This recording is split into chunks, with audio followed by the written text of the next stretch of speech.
After 32 years of 5 a.m. alarms and missed holidays, I finally received my $4.1 million retirement package. I grabbed my briefcase, my award plaque, and drove home 2 hours early to surprise my wife. But the moment I stepped inside our quiet house, I heard her voice upstairs, laughing into her phone. "Once the paperwork is done," she said, "we'll get everything. He'll never see it coming." I froze at the bottom of the staircase, the same one where we'd taken family photos for decades, when she mentioned a name I never expected to hear on that call. In that moment, I realized my retirement wasn't the end of my career. It was the beginning of a fight for my life. Hello, everyone, and welcome. Before we continue, take a moment to leave a comment and let me know where you're watching from. I really enjoy reading them all. And just a quick note before the story begins, some details have been slightly fictionalized for storytelling and educational purposes. Any similarities to real people or places are coincidental, but the message behind this story is meaningful and worth hearing. But let me back up. That morning started like a dream. Mr. Warren called me into his office at 9:30. For 3 decades, he'd been more than a boss. He'd been a mentor, the guy who saw potential in a 27-year-old kid fresh out of state college. Now, at 65, he looked at me across that oak desk with genuine emotion in his eyes. "Stellan," he said, sliding the folder across to me. 32 years. You've earned every cent of this. $4.1 million. The number felt surreal. 800,000 up front, the rest structured as an annuity over the next 15 years. My hands actually trembled as I held the documents. Warren stood, extended his hand, and pulled me into an unexpected hug. "Go enjoy life, Coleman. You've earned it." The office threw an impromptu celebration cake in the break room. Handshakes, a few tears from folks I'd worked alongside for decades. Mike Johnson, our IT guy, clapped me on the shoulder. "Brother, you're living the dream. What's first, Hawaii new truck?" I just laughed. Haven't gotten that far yet. By 2 o'clock, I was done with goodbyes. The briefcase felt heavier than usual, not from the plaque inside, but from the weight of possibility.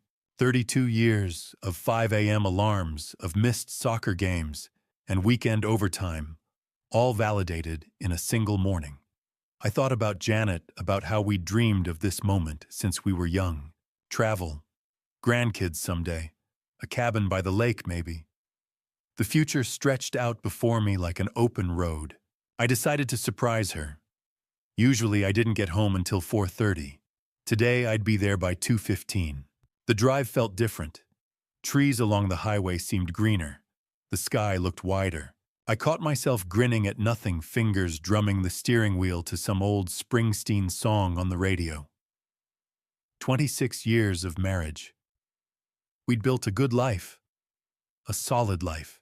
Sure, things had been a little distant lately. Janet seemed preoccupied, spending more time on her phone. But that was normal, right? Everyone goes through phases. I pulled into our driveway at 2:18. The house looked peaceful in the September afternoon light. 4 bedrooms, 2 stories, worth about $850,000 in today's market. We'd raised Taylor here. Every inch held memories. I grabbed my briefcase and the retirement plaque eased the car door shut quietly.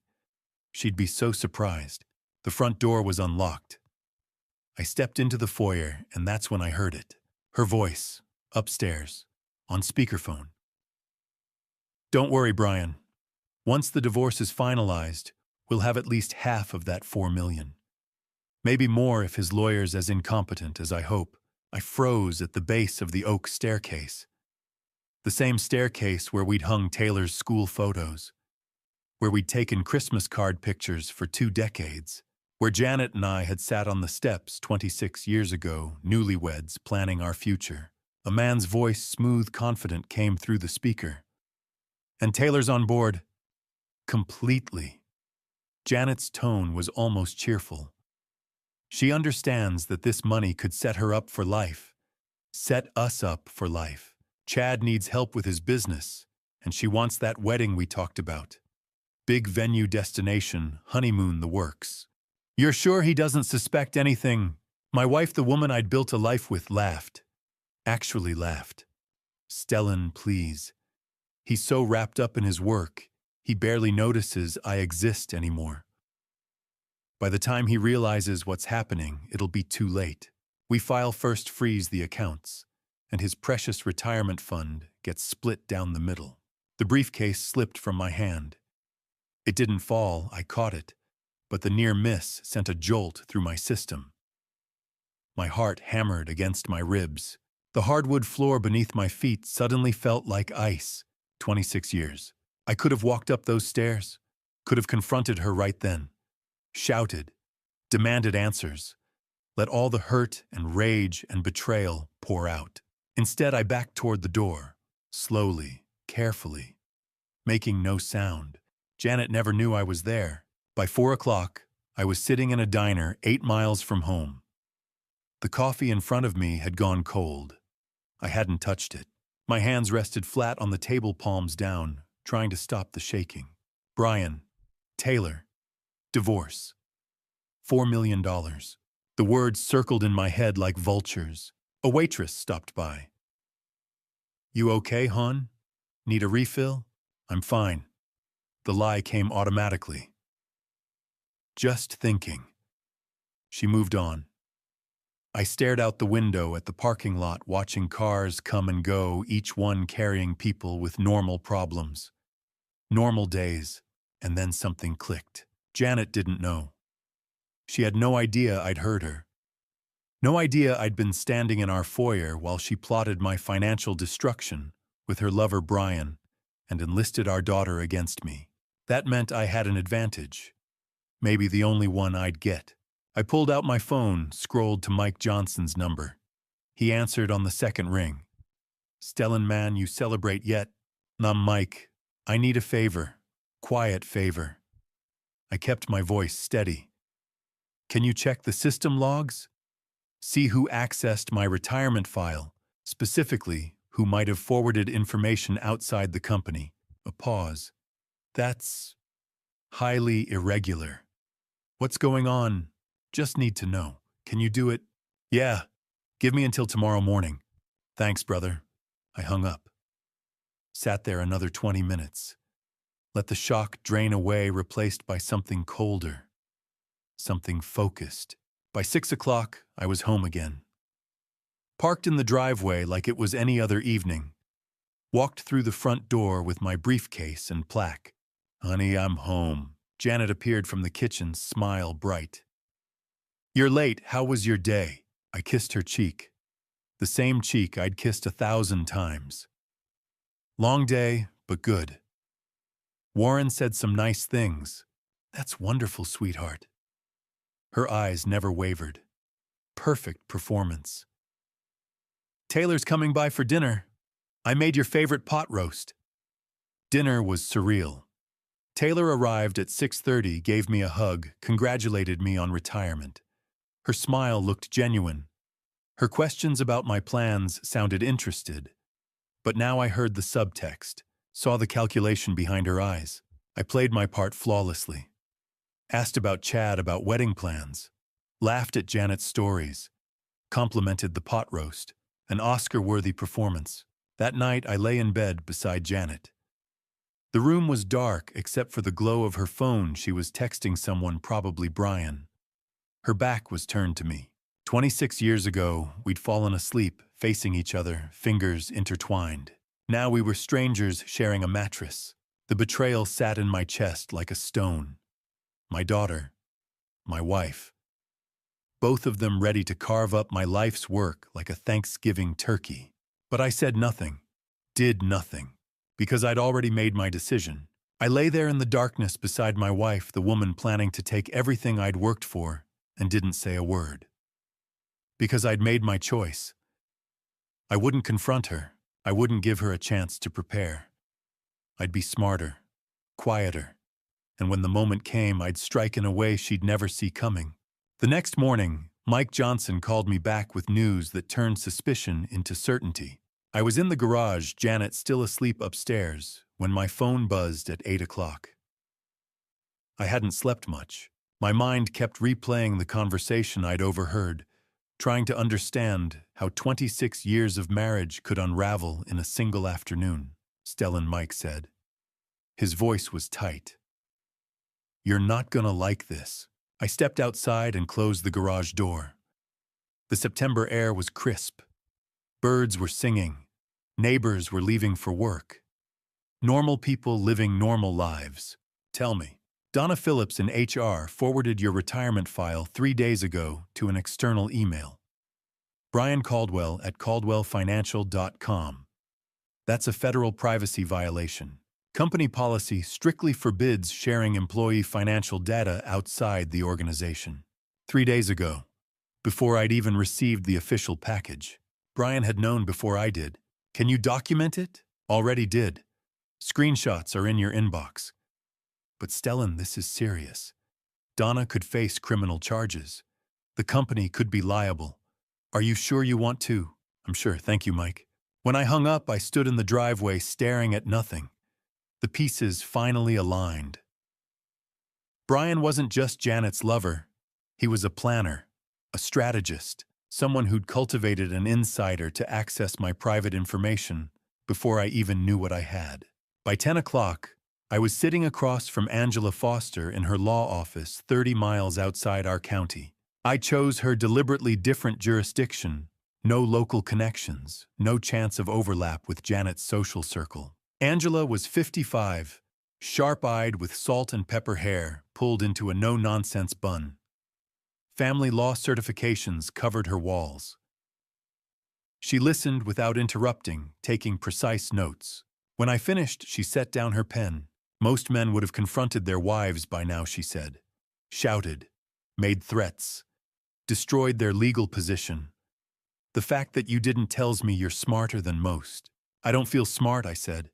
"I feel blind." She studied me. "You suspect the affair has been going on longer. 18 months, I'll prove it." Angela nodded. "Virginia law still considers adultery relevant. Proven infidelity can affect asset division and spousal support. But you need evidence. Documented. Irrefutable." "What kind?" "Photos. Audio. Paper trails." Virginia is a one-party consent state. If you're part of a conversation, you can legally record it. Home security cameras are also legal. But you cannot confront her. Not yet. Once she knows, she'll destroy evidence. I asked about the retirement money. "That's complicated," she said. "Retirement funds earned during marriage are usually marital property. However, if we establish a protected trust before she files and prove intent structure and financial conspiracy, we may shield part of it." "How much time do I have?" "Unknown. If she files first, she controls the narrative. Temporary orders, asset freezes, everything. You need to move carefully, but fast."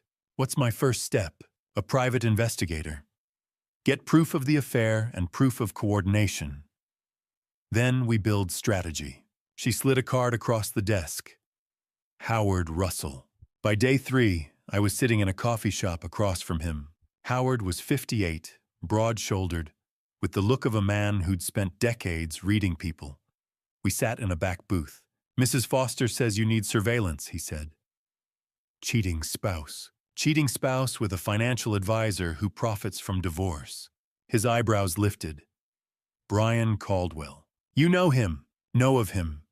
He targets married women with wealthy husbands, helps orchestrate divorces, takes a percentage of the settlement. If he's involved, this isn't romance. It's business. My daughter's involved too." Howard's expression hardened. "Then this is a conspiracy. How much can you spend?" "Whatever it takes." "Good." I gave him schedules, addresses, routines, Janet's habits, Brian's office, Taylor's apartment. "I'm installing security cameras," I said. "Tell her it's for safety," he replied. That usually works. That afternoon I came home with camera equipment. Janet barely looked up from her phone. "Security cameras," I said. "Break-ins nearby." "Sounds smart," she said. I installed cameras over 2 days. Front door, back door, living room, cloud connected. I also carried a voice recorder everywhere. Every conversation. Every call. By day 6, Howard called. "I've got your photos." We met again.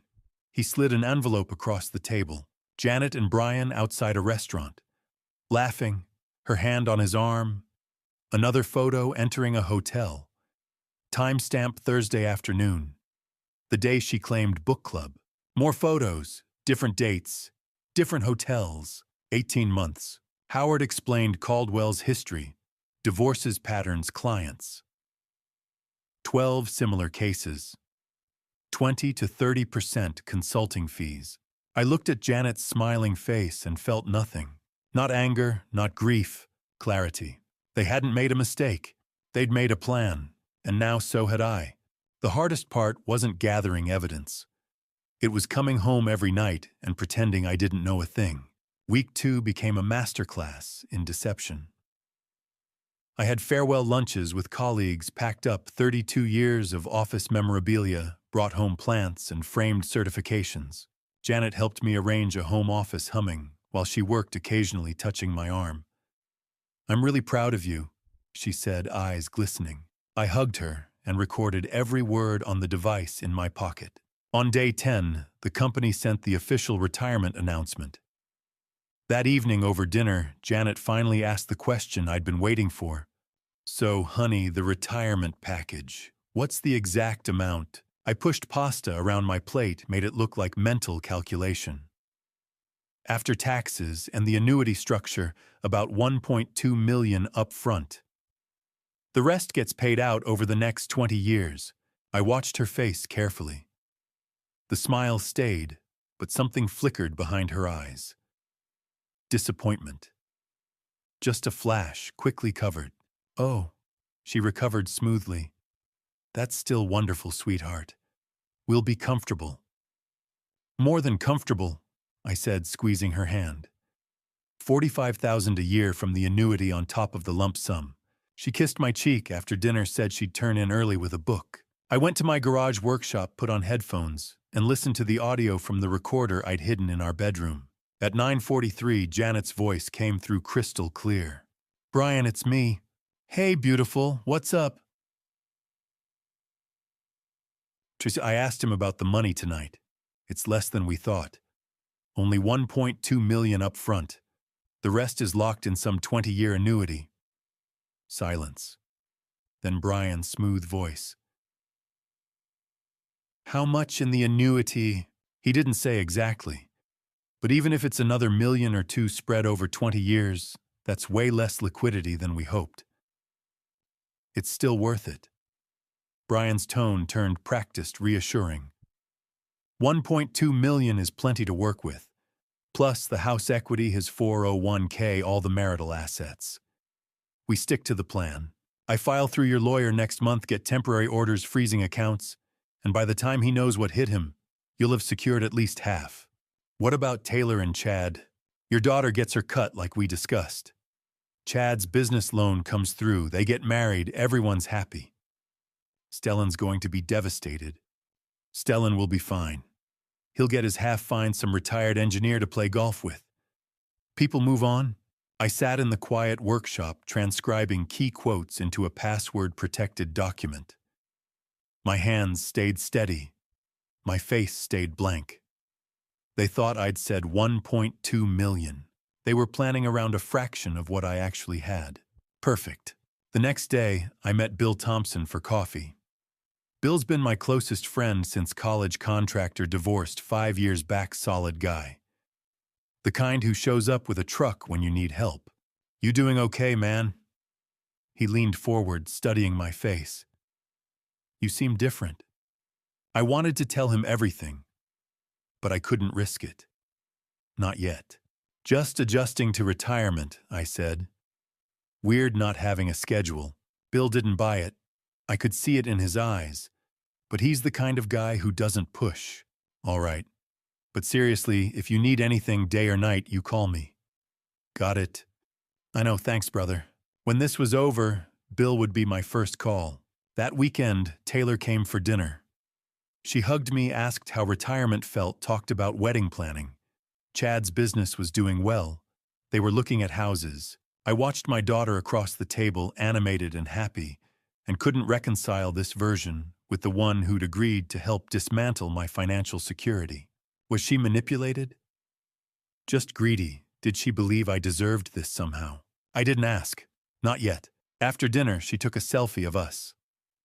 Taylor leaning against my shoulder, both smiling. Posted it to Instagram immediately, celebrating with Dad so proud. 43 likes in 5 minutes. Comments. Aw, sweet. Family goals. The cognitive dissonance was staggering. Every night that week, I lay beside Janet. Every night she scrolled through her phone, probably texting Brian while I pretended to read. The emotional toll was exhausting. Some mornings I woke with my jaw aching from clenching my teeth all night. But it was necessary. Every single second. By the end of week 2, I'd perfected the role. The oblivious husband, the trusting father, the retired engineer completely unaware his family was plotting his destruction. They thought I was the fool too busy with my career to notice his wife's affair, too trusting to imagine his daughter's betrayal. But while they openly planned their treachery, I was building something they couldn't see, an ironclad legal case that would leave them with nothing. Howard Russell called me on day 14 with information that made everything worse. My daughter wasn't just complicit. She'd been trapped. Mr. Coleman, I found something about your daughter. We need to meet. I drove to his office through afternoon traffic, hands tight on the wheel. Part of me didn't want to know. The other part needed every detail. Howard's office was sparse metal desk, filing cabinets, wall of certifications. He slid a folder across the desk as I sat down. Bank records, he said. Brian Caldwell's been transferring money to Taylor for 8 months. Small amounts at first. 500 here, 1,000 there. Then bigger. 2,000. 3,000. 5,000. I opened the folder. Page after page of transfers. Each one dated. Each one documented. Total, $65,000. The number hit like a fist. My daughter owed Brian Caldwell $65,000. There's more. Howard pulled out another document. Recovered text messages. Took some work, but I've got contacts who can pull deleted conversations from cloud backups. He handed me printouts. I recognized Taylor's number. Brian's number. Brian to Taylor, March 15th. Don't worry about paying back right away. Just help your mom, we'll call it even. Taylor to Brian, June 3rd. I need another $3,000 for Miami trip. Dad won't give it to me. Brian to Taylor, June 3rd. Of course, but remember, you owe me. When your mom gets her share, you'll get yours. Taylor to Brian. July 20th. Chad needs help with his business. We're looking at $50,000 for startup costs. Brian to Taylor. July 20th. Let's talk. I have some ideas. I read through message after message, each one a knife twist. My daughter asking for money, Brian providing it, always with subtle reminders about what she owed, always connecting it to the divorce, to my retirement money, to her eventual share. She's been played, Howard said quietly. Classic financial grooming. He identified her weakness, shopping addiction, Instagram lifestyle pressure, and exploited it. Designer bags, expensive dinners, trips she couldn't afford on her salary. He made himself indispensable. How much does she make? $35,000 a year. Marketing coordinator at a small firm. There's no way she could afford her lifestyle on that. What's her total debt? Howard's expression darkened. The $65,000 to Brian plus $40,000 in credit card debt. $105,000 total. For a 24-year-old, I sat back feeling sick.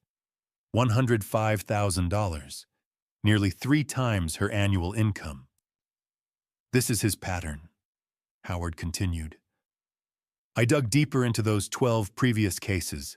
Same playbook every time. Target the wife, but also target someone close to her daughter's sister, best friend. Create financial dependency. Make them complicit.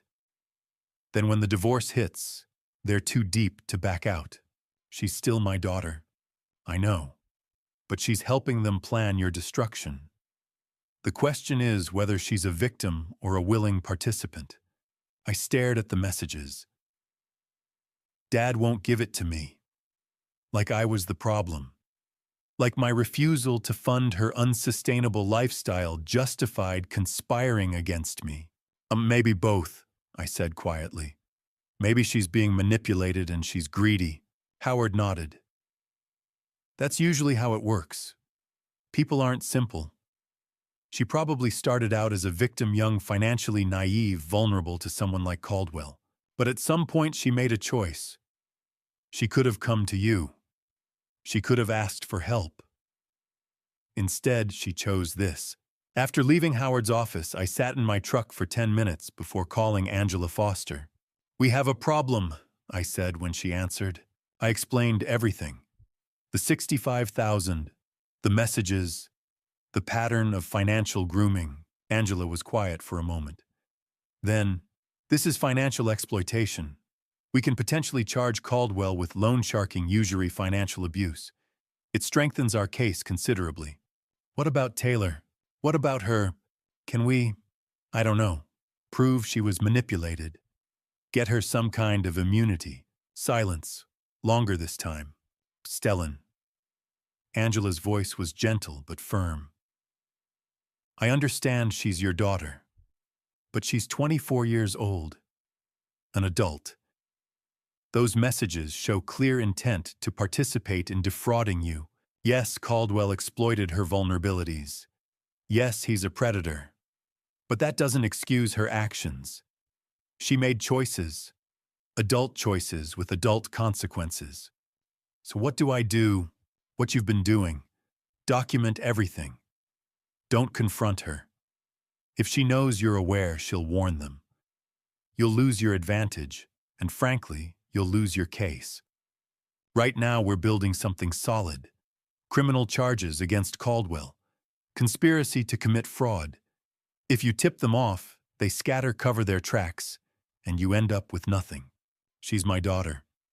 I know, and I'm sorry. This is the hardest part of cases like this, when family betrays family. But you have to decide, do you want justice or do you want to protect someone who's actively working to destroy you? I hung up and sat in the parking lot watching people come and go. Normal people with normal problems. I thought about confronting Taylor, calling her right now, meeting for coffee, pulling her aside and saying, I know everything. I know about the money. I know about Brian. I know what you're planning. Please just stop. Come clean. We can fix this. But I couldn't. If I confronted her, she'd panic. She'd tell Janet. She'd tell Brian. They'd accelerate their plans, hide evidence, maybe file for divorce tomorrow instead of next month. I'd lose the element of surprise. I'd lose the 30 days until my retirement funds hit. I'd lose everything I'd been building. So I did nothing. I let my 24-year-old daughter walk deeper into a trap because saving her now might mean losing everything later. Week 3 was when they stopped being passive schemers and became active attackers. It started at breakfast on day 15. Janet set down her coffee, studied me with manufactured concern. Honey, are you feeling all right? You seem different lately. Maybe retirement's affecting you more than you thought.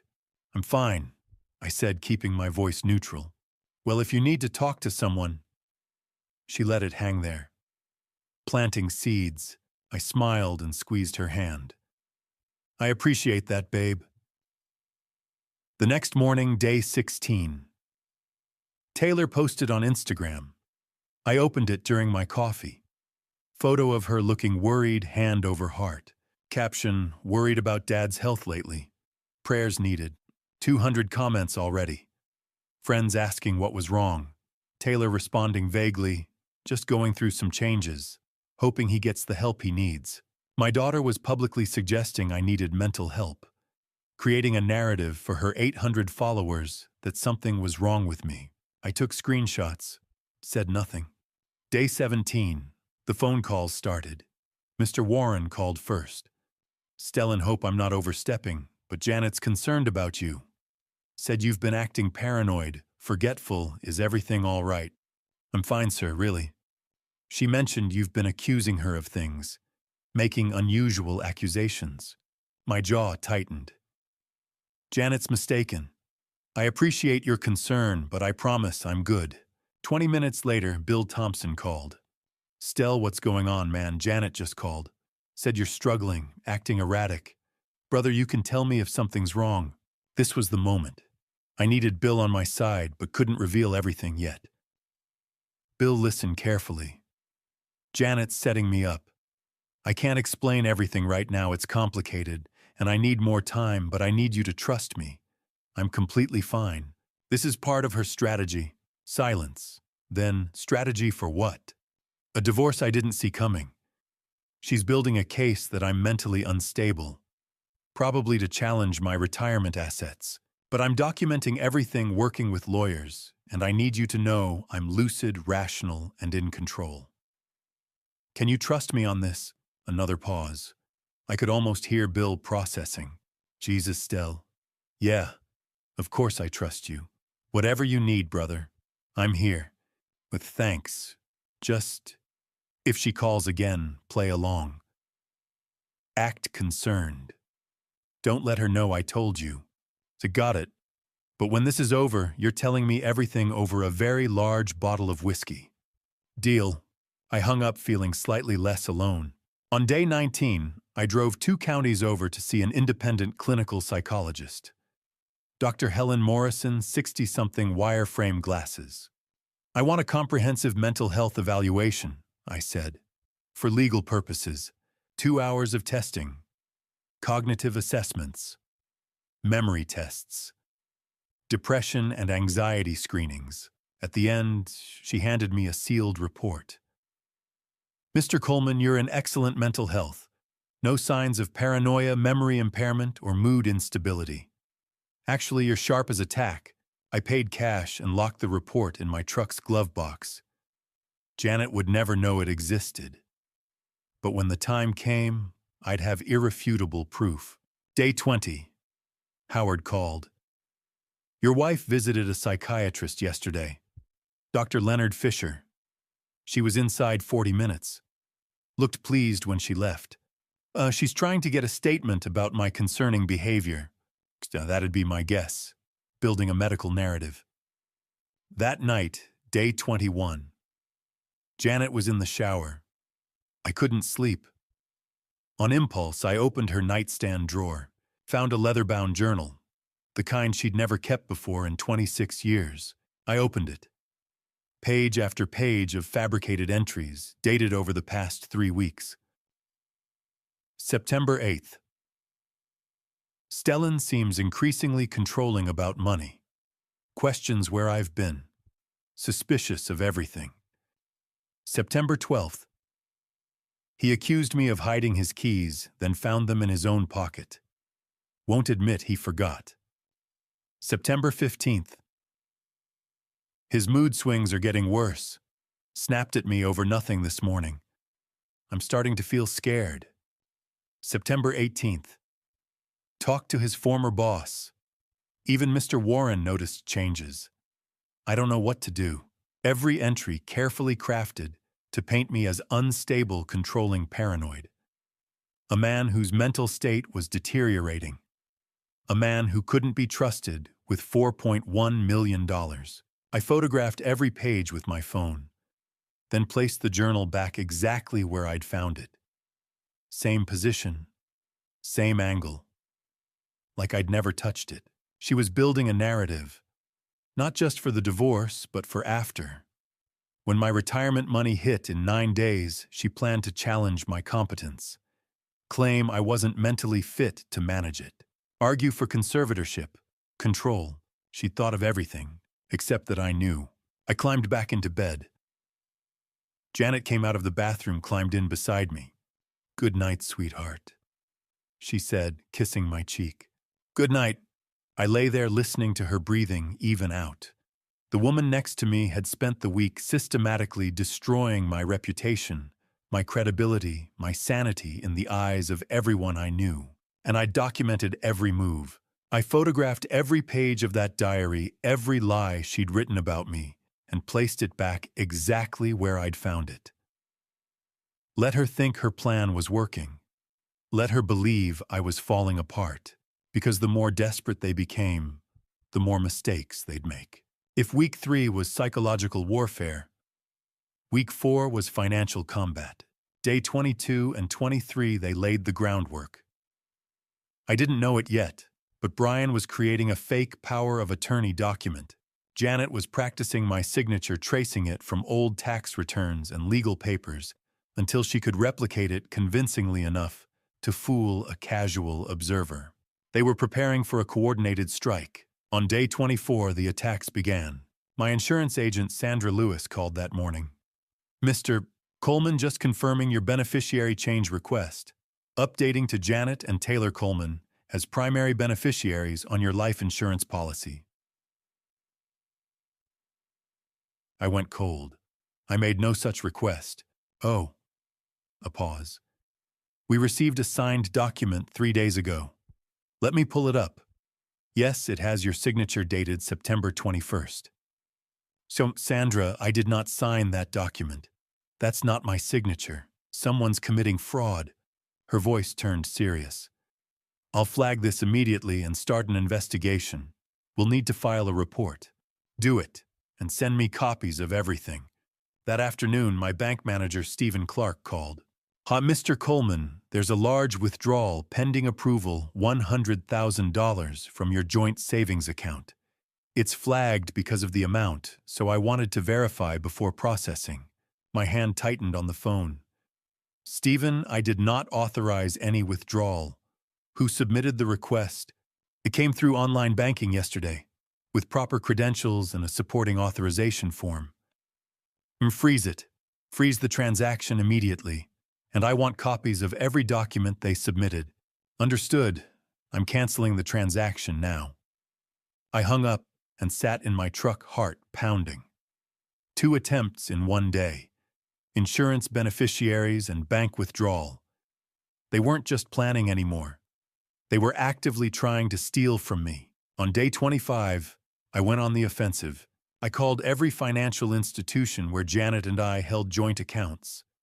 Bank accounts, credit cards, investment accounts, everything. I need to freeze all transactions on these accounts, pending investigation of suspected fraud. One by one, I locked them down. Joint access suspended. No withdrawals, no charges, nothing. That afternoon, Janet came home furious. What happened to our accounts? She threw her purse on the kitchen counter. My credit card was declined at the store. I called the bank and they said the accounts are frozen. I looked up from my newspaper, perfectly calm. Bank flagged unusual activity. Identity theft protection kicked in automatically. I'll sort it out tomorrow. Identity theft. Her eyes narrowed. What unusual activity? Someone tried to withdraw $100,000. Obviously not us, so the bank locked everything down as a precaution. I watched her face. The anger flickered into something else. Worry. Calculation. She hadn't expected the bank to catch it so fast. "Oh, well, get it fixed," she snapped. "I can't even buy groceries." "I'll handle it tomorrow, babe, promise." She stormed upstairs. I returned to my newspaper, heart rate steady. On day 26, Howard called with his most damning evidence yet. "You need to see these photos. Your wife Caldwell and your daughter met with a mortgage broker this morning. Valerie Scott's office downtown. I've got surveillance from across the street." I drove to Howard's office within the hour. He spread photos across his desk. Clear images through the broker's plate glass window. Janet, Brian, and Taylor sitting at a conference table. Documents spread between them, all 3 leaning in, discussing something. Brian pointing at paperwork. Janet nodding. Taylor signing something. They're trying to refinance your house, Howard said. Extract the equity. $300,000 based on current market value of $850. They'd need forged signatures to do it without your knowledge. I stared at the photo of my daughter. 24 years old, sitting at that table, actively participating. Not manipulated, not coerced. Making choices. Can you get closer shots? Already did. He slid over additional photos. Taylor's face clearly visible, smiling, engaged in the conversation. At one point, she was laughing at something Brian said. She looked happy. On day 27, I met Angela Foster at her office and showed her everything. The insurance fraud attempt, the bank withdrawal, the mortgage broker photos, the timeline of coordinated attacks. She examined the evidence with professional intensity. This is beyond divorce fraud, she said finally. This is felony document forgery, identity theft, attempted grand larceny. I'm filing a police report today. We're building a criminal case now, not just a civil one. How solid is it? Very. The bank has the forged authorization. Insurance company has the fake beneficiary change. And these photos, she tapped the mortgage broker images, show conspiracy. All three of them together actively engaged in fraudulent activity. That's criminal conspiracy to commit fraud. What about Taylor? Angela's expression softened slightly. She's 24, an adult, sitting at that table voluntarily. The photos prove active participation, not just passive knowledge. I'm sorry, Stellan, but your daughter's going to face charges too. That evening, Howard sent additional information. Brian had created fake invoices claiming I owed him $150,000 for financial advisory services over the past 18 months. Taylor had written a letter with my supposed signature, promising her $80,000 for her wedding expenses. They were manufacturing a paper trail, fake debts, fake promises, all designed to justify taking money they had no right to. When I looked at that photo, my daughter sitting at a table with her mother and Brian Caldwell, all three conspiring to forge my signature and steal our home equity, something inside me shifted. This wasn't just Janet's betrayal anymore. This was my own daughter actively working to destroy me financially. And that changed everything. I started feeling tired on day 23. At first, I just thought it was stress. The nausea came next. Then dizziness. A persistent fatigue that made even simple tasks feel exhausting. I'd wake up feeling drained, struggle through the day, collapse into bed early. By day 25, it was getting worse. I'd sit at the breakfast table and the room would spin slightly. My hands trembled when I reached for my coffee. Janet would watch me with what looked like concern. Honey, you don't look well. Maybe you should see a doctor. Just the adjustment period, I'd say. Retirement's a big change, but I knew something was wrong. This wasn't stress. This was physical. Something happening inside my body that I couldn't control. On day 26, I started paying attention to patterns. I felt worst in the mornings after breakfast. Better by afternoon if I'd skipped lunch at home. On days when I grabbed fast food or ate at a restaurant, I'd feel almost normal by evening. But meals Janet prepared, within an hour, the symptoms would return. I sat in my truck outside a diner eating a burger, thinking back. When did this start? Day 23. Right after I'd frozen the bank accounts. Right after their financial fraud attempts had failed. The thought came unbidden, unwelcome. She wouldn't. Would she? I wanted to dismiss it. Too extreme. Too evil. But I'd already caught her forging my signature. Already found her fake diary.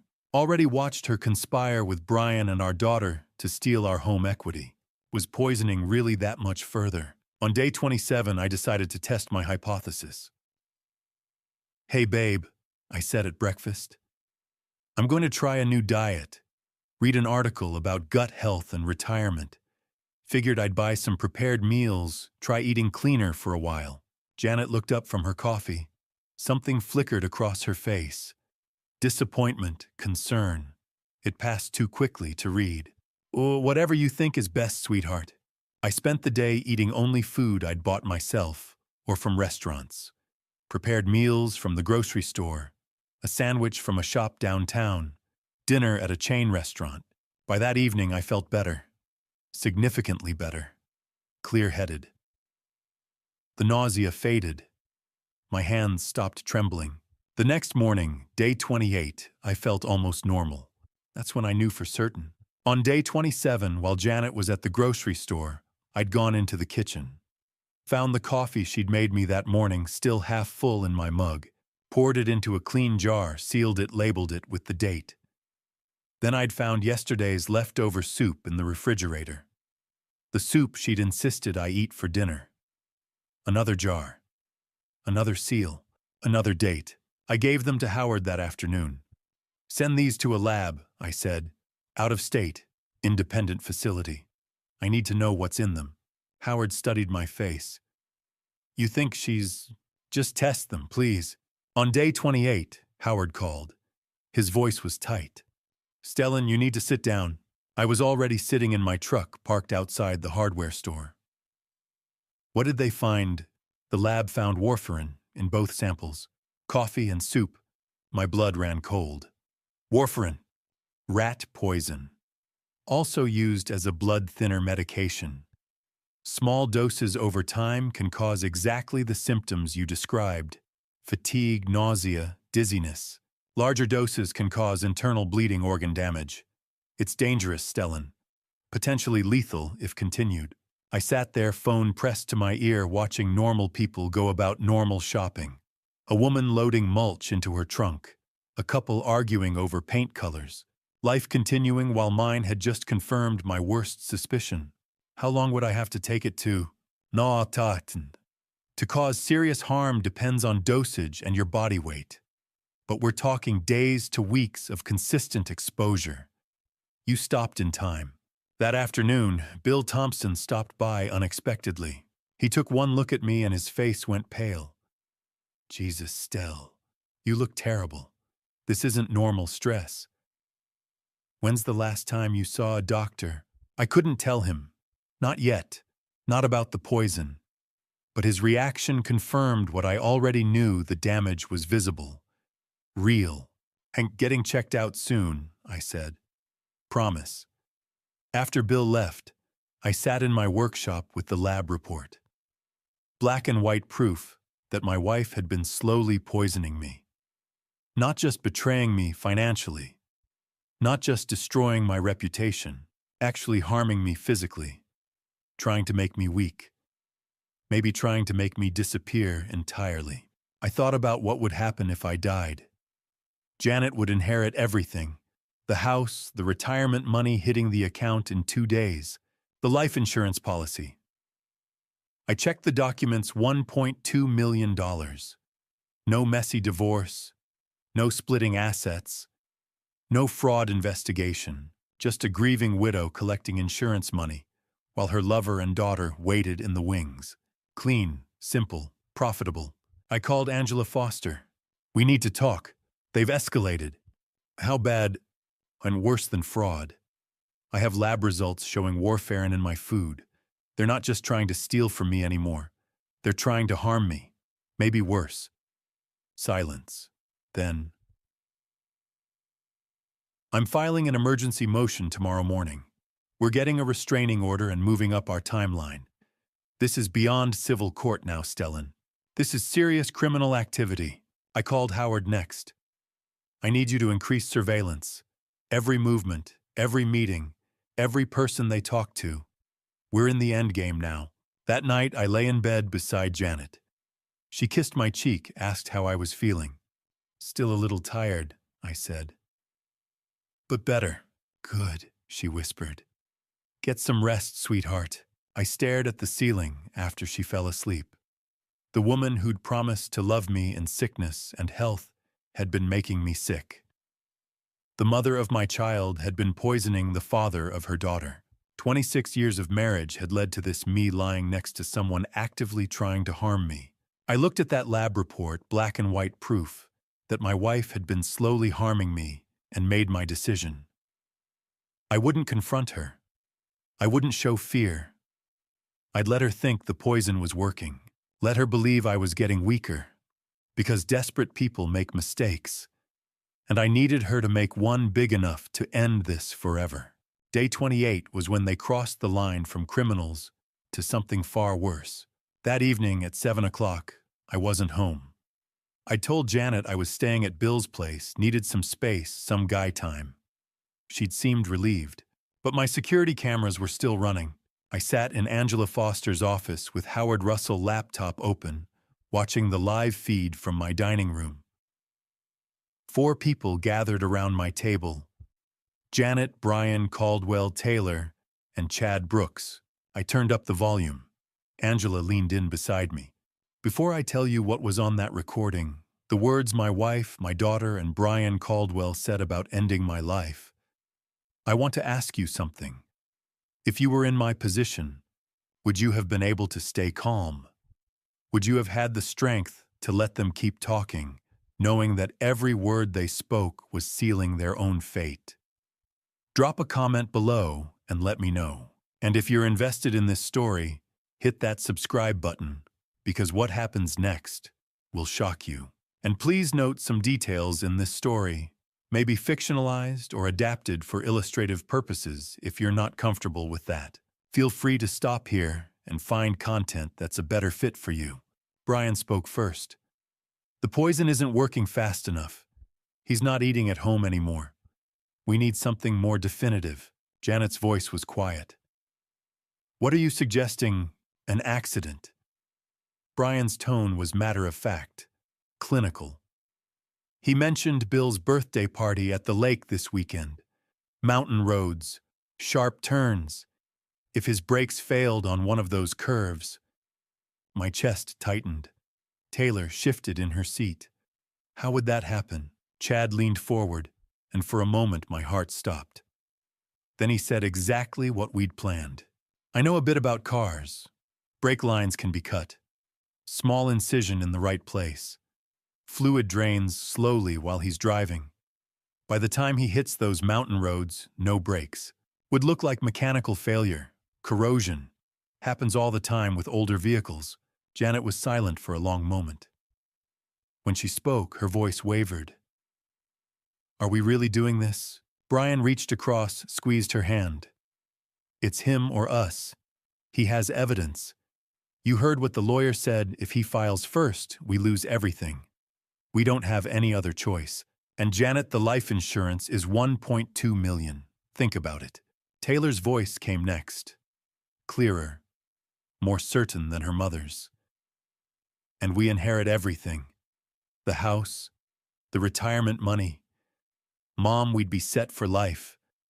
Chad and I could get married, start fresh. No debt. I watched my daughter's face on the screen. 24 years old. Agreeing to end my life so she could pay off credit cards and have a nice wedding. My hands were shaking. I set down the coffee mug before I dropped it. Angela's hand touched my shoulder. We're recording all of this. Every single word. 1.2 million, Janet repeated softly. And the retirement package. 4.1 million. Plus the house equity, Brian added. You're looking at close to 6 million total after we liquidate everything. Split 3 ways, you, Taylor, and me. 2 million each. Tax-free on the insurance. When? Janet asked. This weekend. Bill's party is Saturday. Today's Tuesday. Gives us time to prepare. Chad spoke up again. I'll handle the car. Friday night late, after he's asleep. Takes 10 minutes. He won't notice anything until he's halfway up the mountain. And if someone asks questions... Janet's voice. Brian smiled. I could hear it in his tone. Tragic accident. 59-year-old man recently retired, stressed from life changes. Brake failure on a mountain road. Happens every year. There won't be questions. The meeting broke up around 8 o'clock. Chad stood, grabbed his jacket. I should head out. Don't want him getting suspicious if I'm here too long. He left through the front door. I watched on camera as he climbed into his truck. 20 minutes later, I sat across from Chad Brooks in a diner 15 miles from my house. He reached under his shirt, pulled out a small digital recorder, set it on the table between us. "Ah, Mr. Coleman, I got it all. Every word they said." I stared at the device, then at the young man across from me. 26 years old. Taylor's fiancé. The guy who was supposed to cut my brake lines. 2 days ago, day 26, I'd made a choice. While Howard was following Janet to the mortgage broker, I'd followed Chad. Pulled up beside him at a gas station. Asked him to take a walk with me. "I know what they're asking you to do," I'd said. "I know about Taylor's debt. I know about Brian's loans to her. I know everything." Chad had gone pale. "You have a choice," I'd continued. "Go to prison with them when this falls apart, and it will fall apart, or help me stop this. Help me save my life. And your own. What do you want? I wear a wire. Record everything. When this is over, I'll make sure the DA knows you cooperated. Immunity deal. You walk away clean, start over." Chad had stood there for a long time, then nodded. Now, sitting in the diner, he pushed the recorder toward me. "I did what you asked. I'm done with them. With all of it. You did the right thing. Taylor's going to hate me. Taylor's going to prison, where she belongs." At 9 o'clock, Angela called DA James Whitaker from her office, put him on speaker. Detective Rachel Hammond joined the call. "We have evidence of conspiracy to commit serious harm," Angela said. "Multiple conspirators, multiple attack methods. I'm sending you files now." She uploaded everything. Lab results showing warfare and poisoning. Forged documents from the insurance and bank fraud attempts. Tonight's recording from Chad's wire. The security camera footage showing all 4 conspirators present. "How solid is this?" Whitaker asked. "Ironclad. We have recordings, forensic evidence, witnesses, documentary proof, and one of the conspirators is cooperating." "Who's the target?" "My client, Stellan Coleman. His wife, daughter, and 2 accomplices have attempted psychological manipulation, financial fraud, poisoning, and tonight they planned a staged accident." Silence on the line. Then, "When were they planning to act?" This weekend, day after tomorrow. We'll run a sting operation. Let them think they're proceeding. Catch them in the act. I'll have Detective Hammond coordinate. We'll need your cooperation, Mr. Coleman." "And you have it," I said. Day 30. Whitaker continued. "That's when the retirement money hits your account, correct?" "Correct. And that's when we move. Let them think they have one more day. Let them get desperate. Then we take them all down at once."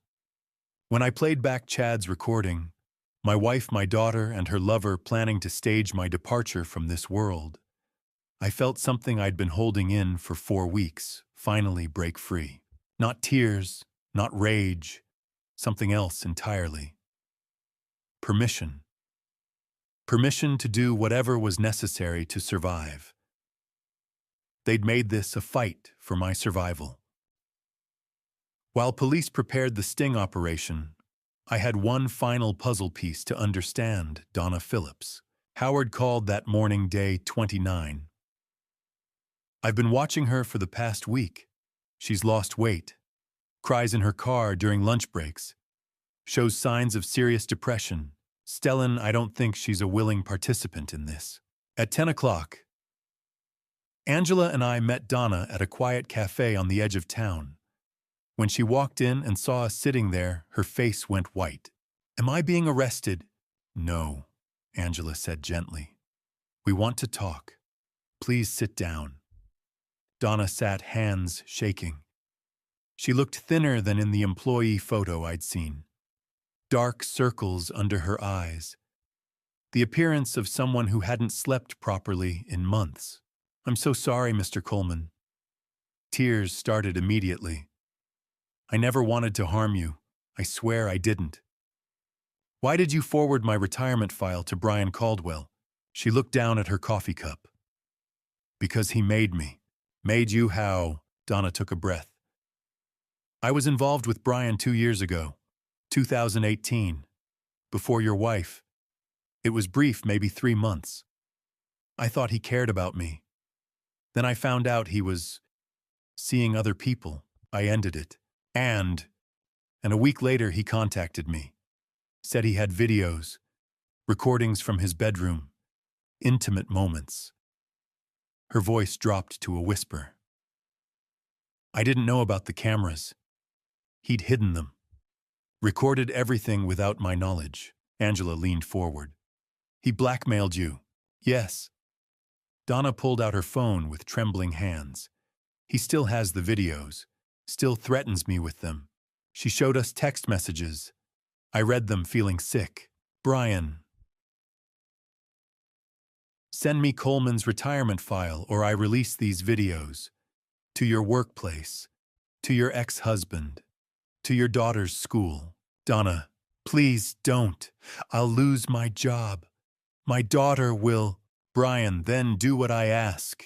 There were dozens more, each one a threat, each one leveraging the same videos against her. Your daughter, I asked. Lily, she's 8 years old. Donna's voice broke. He threatened to send them to her school. The other kids would. Lily would see. I couldn't let that happen. So when he demanded your file, I sent it. I had no choice. She pulled up a photo on her phone. A little girl with brown hair and pigtails smiling at the camera. 8 years old. Innocent. Happy. She looked like Taylor had at that age. Same smile, same trusting eyes. Something inside me broke. I'd been so focused on my own betrayal, my wife, my daughter, the conspiracy against me, that I hadn't considered there might be other victims. Other people Brian Caldwell had destroyed along the way. He's not just greedy, I said quietly. He's a predator. I should have come to you, Donna said. Should have told someone. But I was terrified. I'm a single mother. If those videos got out, I'd lose my job. My ex-husband would use them in custody hearings. And Lily, she couldn't finish. Angela spoke carefully. Donna, we need you to testify against him. We're building a criminal case fraud blackmail conspiracy. Your testimony about the blackmail would be crucial. He'll release the videos. Not if he's in prison, I said. And Angela can get a court order sealing that evidence. It would never be made public. No one would see it. Not your employer. Not your ex-husband. Not Lily's school. No one. Donna looked at me confused. Why are you helping me? I betrayed you. I gave him access to your private information. Because you're a victim just like me. The difference is I can fight back. You couldn't. But now we'll fight together. Brian Caldwell doesn't get to destroy any more lives. She started crying again. Different tears this time. Relief, maybe. Or hope. There are others, she said after a moment. I'm not the only one. He's done this to at least 3 other women I know of. Same pattern relationship, hidden recordings, breakup, blackmail. He uses them for whatever he needs. Information, money, alibis. He's been doing it for years. The scope of it was staggering. Brian wasn't just my wife's lover. He was a serial predator who'd built a career out of manipulating, blackmailing, and exploiting vulnerable people. The divorces were just one part of his operation. The blackmail was another. Everything designed to extract maximum profit while leaving destruction in his wake. I'll testify, Donna said finally. If you can protect Lily, if you can keep those videos sealed, I'll tell them everything. You have my word, Angela said. And Mr. Coleman's. After Donna left, I sat in the cafe with Angela, staring at my cold coffee. She's been living in terror for 2 years, I said. Forced to help him destroy me because he threatened her child. Brian Caldwell is worse than we thought, Angela replied. This isn't just about you anymore. It's about stopping him before he ruins anyone else. Tomorrow, I said. tomorrow we end this. When I watched Donna Phillips walk away, a single mother terrorized by the same man trying to end my life, I understood something clearly. Brian Caldwell wasn't just greedy. He was a predator who destroyed lives for profit. And tomorrow we would stop him forever. Day 29 was the last night of my old life. Everything after would be different. At 6 o'clock, I sat at our dining table with Janet and Taylor. They smiled, talked about weekend plans, normal conversation, surface-level pleasantries masking the conspiracy beneath. "Drive carefully to Bill's party tomorrow, sweetheart," Janet said, passing me the salad bowl. "Those mountain roads can be dangerous." I nodded. "I will." After dinner, my phone buzzed. Text from Janet, "Drive safe tomorrow. Love you." She sent it while knowing Chad was supposed to cut my brake lines tonight. While knowing those mountain roads might be the last thing I ever saw. Another buzz. "Taylor, have fun at the lake. Dad, love you." From the daughter who'd sat at a mortgage broker's table planning to steal my home equity, who'd agreed to a plan that could end my life so she could pay off credit cards. I saved both messages, evidence of their hypocrisy, proof they could smile and say, "Love you," while planning something unthinkable. I looked at Taylor across the table, 24 years old, laughing at something on her phone. I tried to find the child I remembered, the 5-year-old who'd called me her hero, the little girl who'd believed I could fix anything. When did I lose her? Or was that child ever real? My mind drifted back. Christmas morning, 2001. Taylor was 5 years old, sitting cross-legged in front of the tree in her red pajamas with white snowflakes. We'd been up since 6. She'd woken us at dawn, too excited to wait. "Can I open this one, Daddy, please?" "Go ahead, sweetheart." She'd torn through the wrapping paper, gasped when she saw the dollhouse inside. The one she'd been asking for since October. Hand-built 3 stories, working lights. I'd spent 2 months in the garage building it, installing tiny electrical fixtures, painting each room a different color. "Daddy, you're the best." She'd launched herself at me, tiny arms wrapping around my neck, squeezing tight. "I love you so much." Janet had been there too, smiling. We'd been happy then. Or at least I'd thought we were. I love you too, princess." I'd whispered into Taylor's hair. I blinked. The memory faded. Returned to the present, to my adult daughter sitting across from me, texting her fiancé about brake lines and staged accidents. The little girl in the red pajamas felt like someone else's memory. Someone else's daughter. Where did I lose her? At what point did "I love you so much" become "we'd be set for life"? Or maybe I'd never known her at all. At 8 o'clock, I met Angela at her office. Final paperwork. Final coordination. "Tomorrow morning, 9:15, the money hits your account," she said, sliding documents across her desk. "By 10:30, it transfers to the trust. By 11, it's locked. They'll never touch it. And the arrests. Noon, simultaneous. We take all 4 at once, Janet, Brian, Taylor, and we'll stage Chad's arrest earlier to maintain his cover. Detective Hammond is coordinating with the DA's office. At 9:30, I sat in a conference room at the police station. Detective Rachel Hammond stood at the head of the table reviewing the operation one final time. Angela Howard and Chad listened intently. 2:00 a.m. Chad approaches the Coleman residence, Hammond said. "Appears to tamper with the vehicle. Neighbors might see, that's fine. We want witnesses to the attempt. At 2:15, patrol units arrest Chad on scene. By morning, Brian and the others will believe their plan is proceeding." Chad looked nervous. "What if they try to contact me?" "Don't answer. You're in custody. Let them panic. Panic makes people sloppy." "These noon arrests," Hammond continued. Janet Coleman at the residence, Brian Caldwell at his office, Taylor Coleman at her apartment. Clean, coordinated, no warning. "Mr. Coleman, you'll be with us at the station during the arrests, for your safety and as a witness." I nodded. It was real now. Hours away. No turning back. At 11 o'clock, I arrived at Bill Thompson's house. He'd offered his guest room days ago before he knew the full story. Now, sitting in his living room, whiskey in hand, he asked the question I'd been avoiding. "Are you finally going to tell me what's really happening?" So I told him. Not everything that would take hours, but enough. The affair, the conspiracy, the poison, the plan to cut my brake lines, tomorrow's sting operation. Bill sat in silence for a long time. Finally, "Jesus, your own daughter."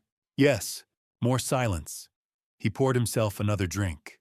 "You're the strongest man I know," he said quietly. "I don't feel strong. I feel like I'm barely holding together."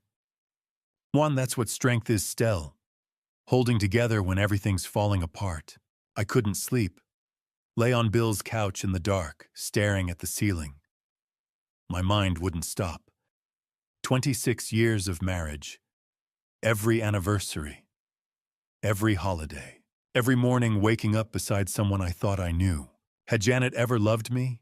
Or had I been useful until I wasn't? And Taylor. The little girl in the red pajamas. Where had she gone? What had I missed? What had I done wrong? Maybe I'd worked too much. Maybe I'd been distant. Maybe I'd failed as a father without realizing it. Or maybe some people are just capable of cruelty I'll never understand. At 1:30 in the morning, my phone lit up. Detective Hammond. "Operation begins. Chad on his way to your house."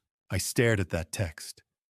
The message that would end my marriage, destroy my family, and save my life. I didn't feel victorious. I felt empty. But I'd learned something in the past month. Sometimes survival isn't about winning. It's about refusing to let betrayers drag you down with them. The trap was set at 2 o'clock in the morning. By noon, everything would be over. I sat in Angela Foster's office at 1 in the morning on September 30th, watching a live feed on a laptop screen. The feed showed my garage from 3 different angles. Cameras Detective Rachel Hammond's team had installed 2 days earlier. My house looked peaceful in the darkness. Janet was asleep upstairs, completely unaware that her entire world was about to collapse. At exactly 2 o'clock, headlights appeared on the screen. Chad Brooks pulled into my driveway, killed the engine, and stepped out of his truck. He moved quickly toward the garage, glancing over his shoulder twice. Even though this was staged, even though Chad was working with us, watching him approach my vehicle made my stomach tighten. Angela sat beside me, her phone in hand, connected directly to Detective Hammond. Howard Russell stood behind us, arms crossed, watching intently. Chad opened the garage door, we'd left it unlocked as planned, and slid underneath my car with a flashlight and a bag of tools. For the next 15 minutes, he positioned himself under the brake line, made exaggerated movements with his hands, and carefully arranged wrenches and cutting tools on the garage floor.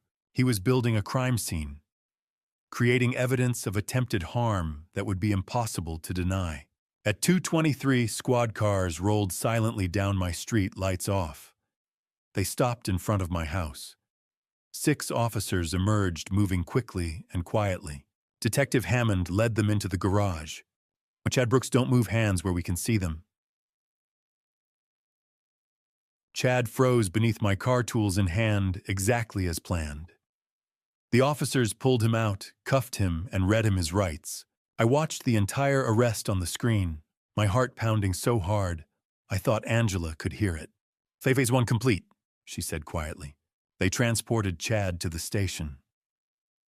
At 2:45, he gave his full confession, scripted, rehearsed, but entirely truthful. He named Janet Coleman, Brian Caldwell, and Taylor Coleman as co-conspirators. He described the conspiracy meeting on September 28th in detail.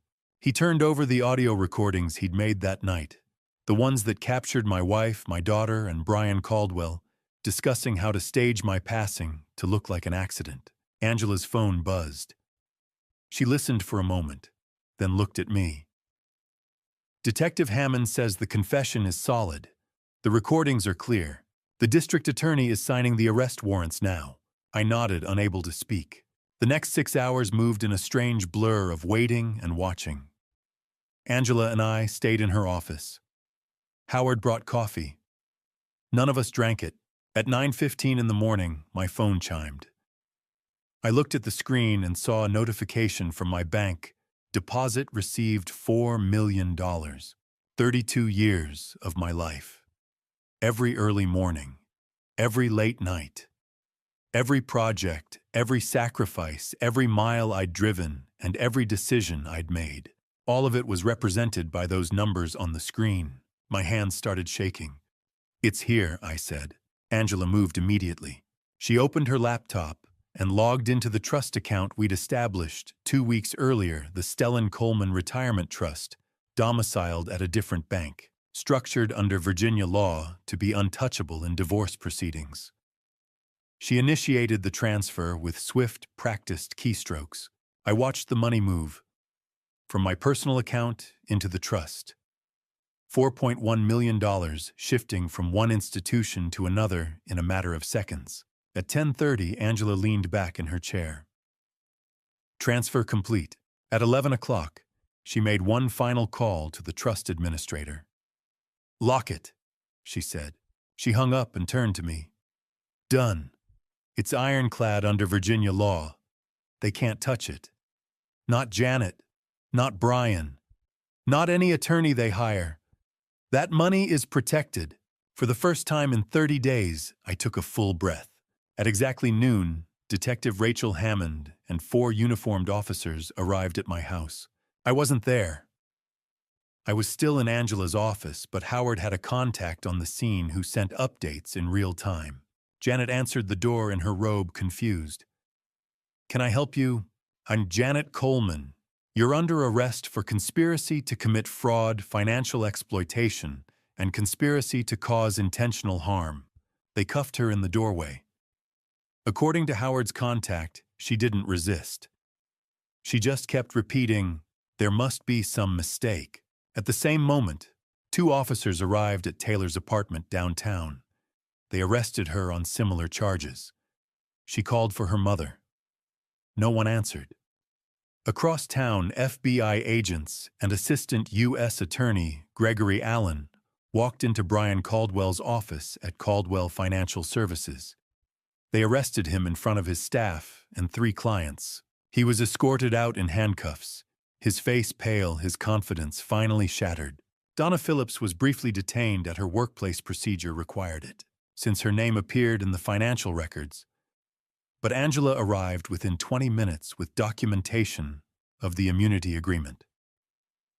Donna was released immediately, shaken but free. At 12:30, process server Craig Mitchell walked into the police station where Janet was being processed. He handed her a manila envelope. She opened it, still handcuffed, and pulled out the divorce petition. Detective Hammond sent me a photo. I saw Janet's face in that image, the shock, then the comprehension, then the devastating realization. "He knew," she whispered to the officer beside her. "He knew everything." I sat in Angela's office and watched the local news on her computer. The anchor's face was serious as the headline scrolled across the bottom of the screen. Calcubity and daughter arrested in conspiracy against husband. The reporter described the charges: fraud, forgery, financial exploitation, conspiracy to cause harm. They didn't name anyone yet, but they would soon. Howard stood behind me, one hand on my shoulder. Angela sat across from me, exhausted but steady. "It's over," she said. I nodded, but I didn't feel victorious. I didn't feel relieved. I felt empty. They had spent 30 days plotting to destroy me. I had spent 30 days building a case that would put them behind bars. And now, sitting in Angela's office, watching the news cycle through stories of fraud and betrayal and broken families, I felt something I hadn't felt in a month: safety. But not peace. That would take much longer. Angela had arranged for me to see them before they could meet with attorneys. I almost said no. Almost. But I needed them to know. I needed them to understand that I had seen everything, known everything, and still outplayed them at every turn. So at 3 o'clock on the afternoon of September 30th, I walked into the police station for the last time as a married man.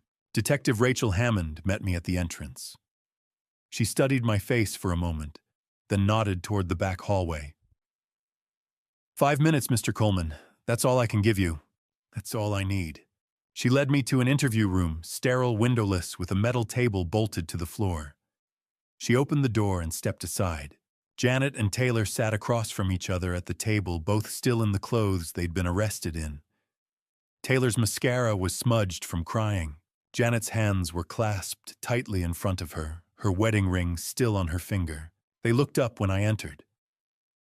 For a moment, neither of them moved. They just stared at me, healthy, steady, very much alive. Janet's mouth opened slightly. You're fine. Did you think I wouldn't be? I stepped into the room and closed the door behind me. Angela stood just outside, visible through the small window, a silent witness to what was about to happen. Janet started to stand. Stellan, I can explain. Sit down. She sat.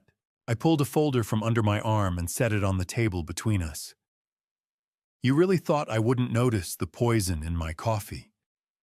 The forged documents. The plan to cut my brake line. Janet's face went pale.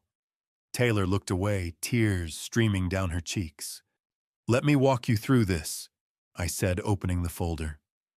June 15th. You met Brian Caldwell at the Riverside Hotel. Room 237. I have photographs. I slid the first image across the table. Janet flinched. July 2nd. You attempted to forge a power of attorney using my signature. I have the documents. The bank flagged it. Another page. Another flinch. July 18th. You started adding warfarin into my food. The independent lab has the results. Samples from my coffee, from the soup you made, from the casserole you served on August 3rd. I stacked the lab reports in front of her one by one. And last night, I continued, my voice steady. Chad Brooks went into my garage and staged cutting my brake line. The police recorded the entire thing. Janet's eyes widened. Chad, he's been working with me for 3 days. Right now, he's giving his full testimony to the district attorney. Every word you said at that meeting on September 28th, every plan, every detail, every sick thing you discussed, he recorded it all. Taylor let out a choked sob. Daddy, I'm so sorry I didn't. Don't call me that. I turned to face my daughter, the child I had raised, the girl I had loved more than anything in the world. And you lost that right when you sat in that meeting and agreed to end my life. I was manipulated, Taylor cried. Brian said, You're 24 years old, Taylor. You made a choice, an adult choice. You sat at a table with your mother and her lover and discussed how to stage my passing to look like an accident so you could split $4 million. That wasn't manipulation. That was greed. She buried her face in her hands, shoulders shaking. I turned back to Janet. You spent 1 month plotting to destroy me. I spent 1 month building the evidence that will put you in prison. The $4.1 million you wanted so badly, it's in a protected trust. You'll never touch a single cent of it. The house is mine. The savings accounts are mine. Everything we built, everything I earned, stays with me. Janet's voice was barely a whisper. Stellan, please. You're facing 25 years. All 3 of you. Conspiracy, fraud, attempted harm. The district attorney has recordings, lab results, financial documents, and a cooperating witness. You have nothing. I closed the folder and tucked it back under my arm. I loved you once, I said to Janet. Or I loved the person I thought you were. I don't know if that person ever really existed, but whoever you actually are, I want you to know something I saw through you from the very beginning. From the moment I overheard that phone call on September 1st, I knew. And every day after that, I watched you. I documented you. I let you believe you were winning so you would keep digging your own grave deeper. Her face crumpled. How could you? How could I? My voice rose for the first time. How could I? You tried to poison me, Janet. You forged my signature. You conspired to make my death look like an accident. Don't you dare ask me how I could do anything. I turned to Taylor one last time. I gave you everything. I paid for your education. I supported your dreams. I would have walked through fire for you. And you repaid me by sitting in a room with two criminals and agreeing to end my life for money. Daddy, please! Taylor reached toward me, her voice breaking. You're not sorry you did it, I said quietly. You're sorry you got caught. There's a difference. I walked to the door. Behind me, Taylor was sobbing. Janet sat frozen, staring at the folder I'd left on the table. I knocked once. Detective Hammond opened the door. Wait, Janet said. Stellan, wait. I didn't turn around. I stepped through the doorway and heard the lock click behind me. Angela was waiting in the hallway. She didn't say anything. She just walked beside me as we made our way through the station, past the officers and the intake desks, and the other families dealing with their own tragedies. When we stepped outside, the September sun was still high in the sky. The air was warm. The world looked exactly the same as it had that morning. But I wasn't the same. I stood on the steps of the police station, free and victorious, and utterly alone. Are you all right? Angela asked. I didn't answer right away. I watched the cars pass on the street, the people walking by, all of them, going about their ordinary lives, unaware that mine had just ended and begun again in the same breath. I won, I said finally. Angela nodded. You did? Then why does it feel like I lost everything? She didn't have an answer for that. Neither did I. I had spent 26 years building a life with Janet. I had raised a daughter. I had believed in a family that never actually existed. And in 30 days, I had watched all of it collapse, not because I failed, but because they chose to destroy it. They had tried to ruin me. Instead, I had watched them ruin themselves. And somehow that was worse than any betrayal. The arrests made the front page. Wife and daughter conspire against retired engineer. The headline was everywhere. I woke up on October 2nd, day 31, to find 3 news vans parked on my street. Reporters stood on my lawn with microphones, cameramen filming my house from every angle. I closed the blinds and stayed inside. My phone rang non-stop. Journalists asking for interviews. Former colleagues expressing shock. Friends I hadn't spoken to in years, reaching out with questions disguised as concern. I stopped answering. The headlines multiplied.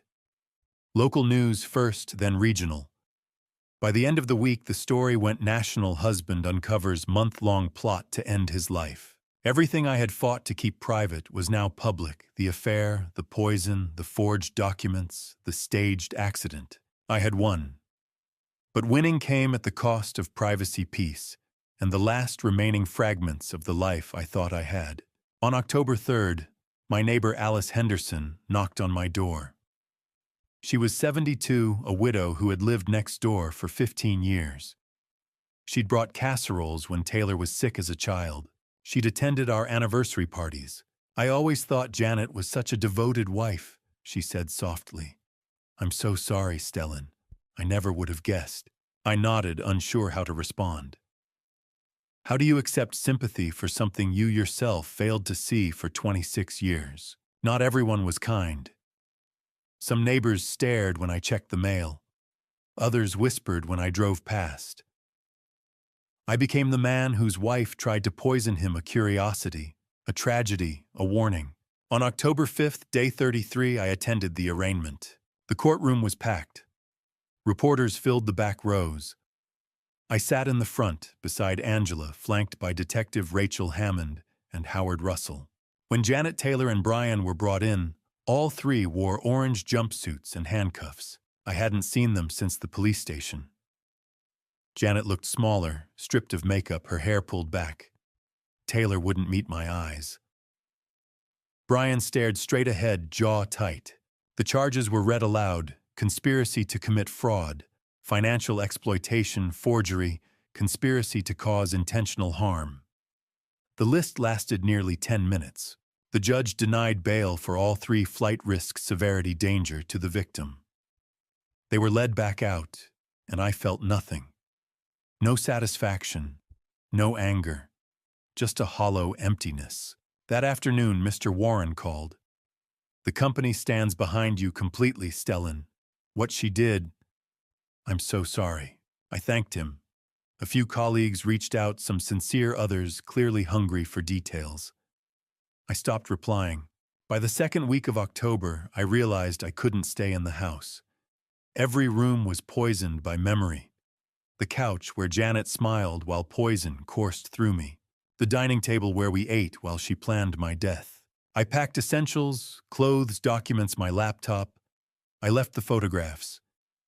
Every smiling image felt like a lie. Bill Thompson offered his guest room.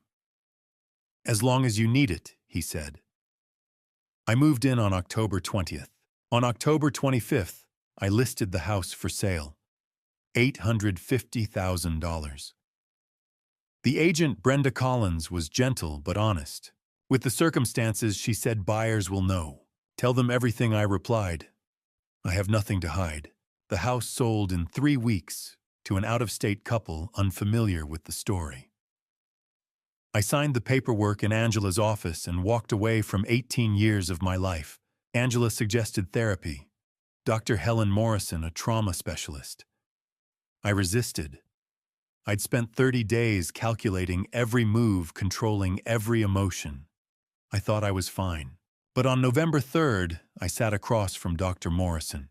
"Tell me what happened," she said. I talked for an hour.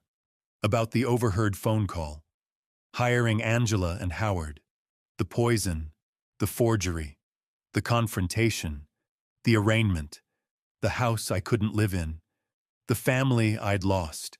When I finished, she leaned forward. "You spent a month performing Stellan, calculating, controlling. It's okay to stop now." Something broke. I buried my face in my hands and cried for the first time since it began.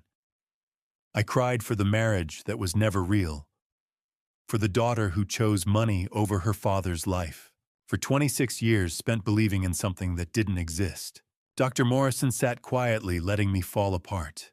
"You won the war," she said gently. "Now you have to learn how to live with the victory." By mid-November, Howard called again. 3 more women had come forward against Brian Caldwell.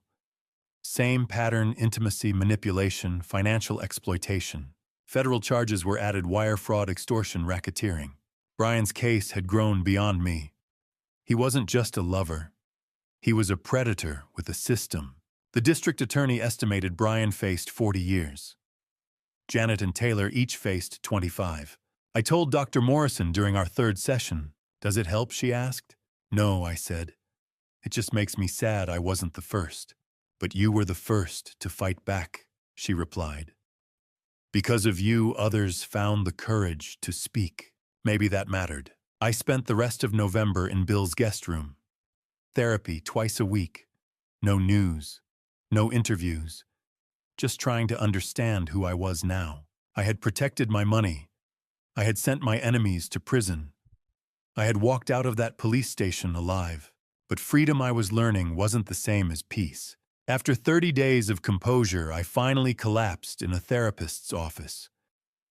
And as I sat there grieving for the family I lost and the 26 years I wasted, I understood the truth. I had won the war. Now I had to learn how to live with the victory. The trial lasted 9 months. 9 months of reliving the worst period of my life in exacting, relentless detail. November and December of 2020 were consumed by pretrial motions and plea negotiations. Defense attorneys Paul Garrison for Janet Michelle Torres, for Taylor, and Marcus Webb for Brian reviewed the mountain of evidence assembled by the prosecution: audio recordings, surveillance footage, financial records, forensic reports, and witness statements. They pushed for plea deals. Assistant District Attorney Nathan Pierce rejected every offer. "Your clients conspired to end a man's life," he said in a hearing I attended. "We're going to trial." In March 2021, the defense challenged the admissibility of evidence. They claimed the home surveillance violated privacy laws. They argued Chad's recordings were coerced. They questioned the chain of custody for the lab samples. Judge Edward Lawson reviewed each motion carefully. Then he ruled all evidence was admissible. The cameras were installed legally on my own property. Chad's recordings were made in cooperation with law enforcement under a formal immunity agreement. The lab samples followed proper forensic protocols from collection to analysis. The defense had nowhere to stand. The trial began on June 7, 2021. I sat behind the prosecution table every day as Nathan Pierce dismantled the lies my family had constructed. The courtroom was full. Media packed the back rows. Sketch artists documented every moment. I became a fixture, the man who had uncovered his own family's plot. The first week focused on financial crimes. Pierce walked the jury through forged documents, fraudulent transfer attempts, and the coordinated schemes Janet and Brian designed. Sandra Lewis testified about the attempted life insurance beneficiary change. Stephen Clark described the $100,000 withdrawal Janet attempted using a forged power of attorney. Forensic document examiner Peter Donovan displayed side-by-side comparisons of my authentic signature and Janet's forgeries. The second week addressed the poisoning. Dr. Mark Stevens, the lab technician, explained how warfarin prevents clotting, accumulates in the body, and causes fatal internal bleeding over time.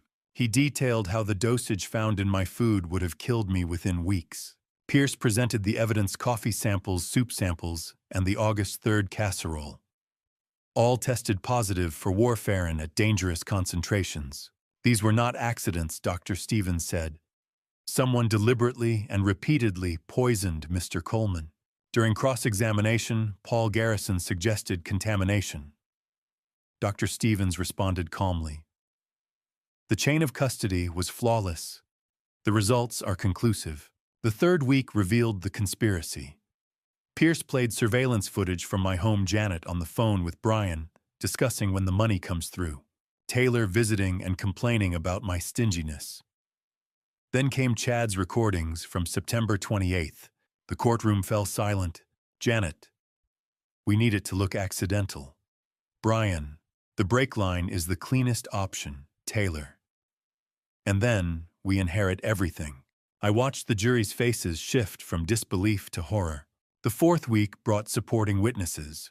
Howard Russell testified about surveillance photos of Janet and Brian at hotels' financial records, showing Brian's payments to Taylor and the 18-month pattern. Angela Foster explained the legal strategy used to protect my assets. Mike Johnson from HR described Donna Phillips's privacy breach. Donna testified next, shaking as she described Brian's blackmail threats against her daughter. In July, I took the stand. For 2 days, Pierce guided me through the entire timeline, overhearing the call on September 1st. Hiring Angela and Howard, uncovering the affair, discovering Taylor's debt-finding poisoned food, recording the conspiracy meeting, and coordinating the sting. Why didn't you confront them? Pierce asked. Because confrontation would have destroyed evidence, I said. I needed the truth documented before they knew I was watching. During cross-examination, Garrison tried to portray me as calculating and cruel. You let your wife believe everything was normal, he said. She was poisoning my food, I replied, looking at the jury. I was trying to stay alive. Garrison had nothing left. Chad Brooks testified next. He described my offer of immunity and his decision to wear a wire. Mr. Coleman gave me a choice, Chad said. Stop it or go down with them. The recordings played again. The jury heard everything. The defense called character witnesses, friends who described Janet and Taylor as kind and loving. Taylor's former roommate insisted she would never hurt anyone. Pierce dismantled each witness. Did Taylor mention owing Brian $105,000? Silence. Did Janet mention poisoning her husband? Silence again. The defense argued Brian manipulated both women. The recordings proved otherwise. Janet testified briefly. I felt invisible, she said. Pierce responded, So you poisoned him. She had no answer. Taylor and Brian did not testify. On September 3rd, 2021, the jury deliberated for 4 hours. Guilty, count after count. All 3 defendants, every charge. Judge Lawson set sentencing for October 15th. As the courtroom emptied, Angela rested a hand on my shoulder. "It's over," she said. I nodded. When the verdict was read, I felt no joy. No revenge. Only closure. They tried to end my life. The justice system answered. It wasn't revenge. It was consequence. Conviction was one thing. Sentencing was another. This was the day they would learn how many years of their lives they'd lost. October 15th, 2021. 10 months after the arrests. 4 months after the trial began. I walked into Judge Edward Lawson's courtroom for the final time. The room was full again. Reporters, curious observers, a few colleagues who'd followed the case. Angela sat beside me. Howard Russell was in the back row. Bill Thompson had taken the day off work to be there. Janet Taylor and Brian were brought in separately, each flanked by their attorneys. Janet looked thinner than she had at trial, her hair showing more gray. Taylor's eyes were red and hollow. Brian sat with the same blank expression he'd worn since the verdict. Judge Lawson entered, and we all stood. "This court is now in session," he said. "We're here for sentencing in the matter of the people versus Janet Coleman, Taylor Coleman, and Brian Caldwell. Before I proceed, I'm offering Mr. Stellan Coleman the opportunity to deliver a victim impact statement." I stood. My hands were steady. I'd written this statement weeks ago, revised it a dozen times, practiced it in front of Dr. Morrison. But now standing in that courtroom, with everyone watching, the words felt heavier than I'd expected. "Your Honor," I began. "For 32 years, I worked to build a life, a home, a family. I thought I was building something real, but it was built on lies. My wife didn't just betray me, she tried to end my life. My daughter, the child I raised, loved, sacrificed for, agreed to help. Not because she was scared, not because she was protecting anyone, because of money." I paused, looking at Janet and Taylor. Neither of them met my eyes.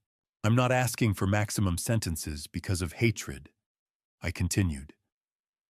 "I'm asking because they need to understand that you can't attempt to harm someone and then expect mercy when you're caught. Actions have consequences, and when your actions involve poison, forgery, and conspiracy, the consequences should be severe." I sat down. The courtroom was silent.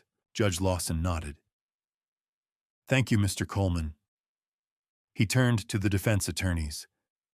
"Does the defense wish to make any statements before sentencing?" Paul Garrison stood first, representing Janet. "Your Honor, Mrs. Coleman is 52 years old. She made terrible choices, but she has no prior criminal record. Judge Lawson interrupted. "She poisoned her husband, deliberately and repeatedly. That is the definition of dangerous, Mr. Garrison." Garrison sat down defeated. Michelle Torres rose next for Taylor. "Your Honor, my client is only 24. She was manipulated by an older, more experienced financial predator. She was an adult who made adult choices," Judge Lawson said flatly. "She sat in a meeting and agreed to a plan that would have ended her father's life. That's not manipulation. That's conspiracy." Torres sat. Marcus Webb, Brian's attorney, made a brief attempt to argue for leniency based on Brian's cooperation during the investigation. Judge Lawson wasn't interested. "Mr. Caldwell has a pattern," the judge said. "Multiple victims. A system. This wasn't a crime of passion or desperation. This was calculated predation." Judge Lawson opened the sentencing documents in front of him. The room held its breath. He looked at Janet first. "Janet Coleman, you have been convicted of conspiracy to commit fraud, financial exploitation, forgery, and conspiracy to cause intentional harm. The severity of your crimes, particularly the poisoning of your husband, over an extended period, demands significant consequences. I hereby sentence you to 25 years in state prison. You will be eligible for parole consideration after serving 20 years. This sentence reflects the gravity of your actions and the danger you posed to another human being." Janet's face crumpled. She made no sound, but her shoulders shook. Judge Lawson turned to Taylor. Taylor Coleman, you participated in a conspiracy against your own father. You agreed to a plan that, if successful, would have resulted in his death. You did this knowingly and willingly. I sentence you to 15 years in state prison. You will be eligible for parole consideration after serving 12 years. I hope you spend that time reflecting on the choices that brought you here. Taylor sobbed openly. Her attorney put an arm around her, but there was no comfort to be found. Finally, Judge Lawson addressed Brian. Brian Caldwell, you are a predator. The evidence presented at trial showed a pattern of manipulation, blackmail, and financial exploitation, spanning multiple victims over several years. You targeted vulnerable people, built relationships designed to destroy them, and profited from their suffering. This court finds your conduct reprehensible. I sentence you to 30 years in federal prison. No parole. You will serve the full term. Brian's jaw tightened, but he said nothing. There was one more matter to address. Donna Phillips had been granted a separate sentencing hearing due to the unique circumstances of her case. Judge Lawson reviewed her file. Ms. Phillips, he said gently, you were coerced into participating through blackmail and threats against your child. While you did violate federal privacy laws, the court recognizes that you were a victim of Mr. Caldwell's manipulation. I sentence you to 5 years of probation, 200 hours of community service, and mandatory counseling. The recordings, Mr. Caldwell used to blackmail you will be permanently sealed by court order. You are free to go. Donna, sitting beside Angela, broke down in tears, this time from relief. Judge Lawson closed the files. This court is adjourned. The bailiffs moved to escort the defendants out. Janet turned to look at me one last time. I didn't look away. After a moment, she turned and walked through the door that led to the holding cells. Taylor tried to speak. Dad, please. But her attorney pulled her along. Brian walked out without a backward glance. I sat in the courtroom as it emptied. Angela stayed beside me, silent and steady. 25 years, I said quietly. 15 years. 30 years. 70 years combined, Angela said. For 30 days of planning to destroy you. I nodded. The numbers felt disproportionate in a strange way, a lifetime of consequences for a month of conspiracy. But that's what justice looked like. Not revenge. Not satisfaction. Just the cold mathematics of legal consequence. I walked out of the courthouse into the October afternoon. Reporters called out questions. I ignored them, moving through the crowd with Angela and Howard flanking me. Bill met me at my car. He didn't say anything. He just pulled me into a hug. It's done, he said. It's done, I echoed. I drove away from the courthouse for the last time, heading toward the lakeside property I'd purchased during the trial. A smaller house. Quieter. No memories embedded in the walls. 25 years. 15 years. 30 years. 70 years of prison time for 3 people who'd spent 1 month trying to destroy me. The numbers sounded disproportionate, but that was all the justice system could give. And somehow, it would have to be enough. The lakeside house had nothing in common with the home I'd shared with Janet. And that was exactly the point. I moved in during May 2021, 2 months before sentencing. 3 bedrooms, a small workshop, a deck overlooking the water. It was quieter, smaller, and completely mine. The first week was spent unpacking boxes and arranging furniture. But when I went to hang pictures, I stopped. I realized I had no family photos I wanted to display. Wedding pictures, vacations, images of Taylor growing up, every photo felt contaminated. I couldn't look at them without seeing the lies beneath, so I left the walls bare. By June, I set up the workshop in the garage. I hadn't done woodworking since my 20s, but the muscle memory came back. I started small, a bookshelf, a coffee table, a bench for the deck. The work was slow and deliberate, grounding in a way I hadn't expected. Bill Thompson stopped by one Saturday and found me sanding a tabletop. You're good at this, he said. It keeps my hands busy, I replied. Keeps my head quiet. That's exactly what you need. He was right. Building something tangible, something honest, helped. Every joint I fitted reminded me I could still create things that lasted. Therapy with Dr. Helen Morrison continued through the summer. Weekly at first, then every 2 weeks. "You're not performing anymore," she said in August. "You're letting yourself feel." "Feeling hurts," I said. "That's how healing starts." I wasn't convinced, but I kept going. In September, I began volunteering at the local Veterans Center. They needed help with job training resumes, interviews, career planning. I wasn't a veteran, but I had decades of professional experience and time to give.